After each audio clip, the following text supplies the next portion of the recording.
Renewable energy pa rin ang goal para labanan ang climate change. Pero habang malaking porsyento pa rin ng bansa ang nakaasa sa coal energy, may solusyong dinevelop ang ilang researcher para ang industrial waste from using coal makapakinabangan bilang construction materials.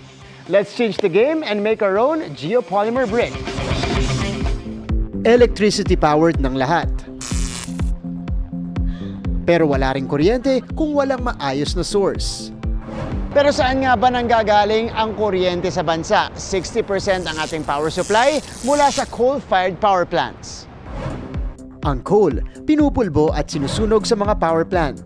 Hahaluan ito ng tubig para mag-produce ng high-pressurized steam na magpapaikot ng turbines that generate electricity. Pero ang napoproduce itong kuryente, may kapalit na carbon emissions na nagdudulot ng climate change.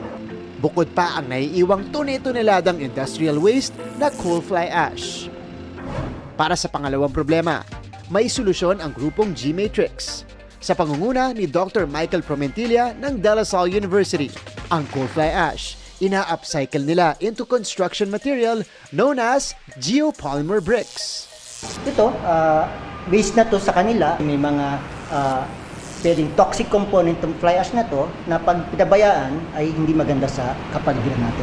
Mas eco-friendly rin ang pagbuo ng mga ito kumpara sa paggawa ng simento na mataas ang carbon footprint. Mas mababa ang carbon footprint niya by 80%. Talk about hitting two birds with one brick.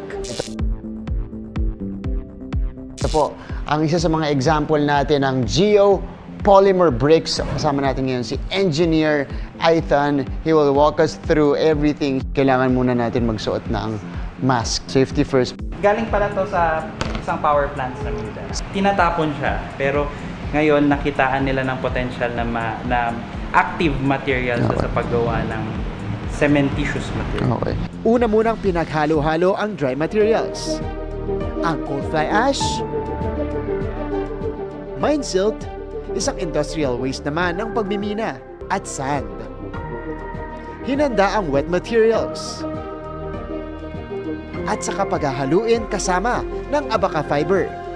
Yung abaca fiber, yung reinforcement. To hold it together daw. Bukod sa eco-friendly, fire-resistant at acid-resistant rin ang geopolymer bricks. At sa kanilang testing, mas matibay pa sa nakasanayang semento. Nasubukan na nila itong gamitin bilang pavers sa DLSU Laguna Campus. Nakakatulong tayo to address yung problema ng climate change. Sa ngayon ay dinedevelop ng technology para mas makamura. Habang malaking porsyento pa rin ng kuryente natin ang nakadepende sa coal energy, napakalaking bagay ng mga innovation na to para maibsan yung masasamang epekto na mula sa traditional energy. Para sa GMA Integrated News, ako si Martin Javier, changing the game!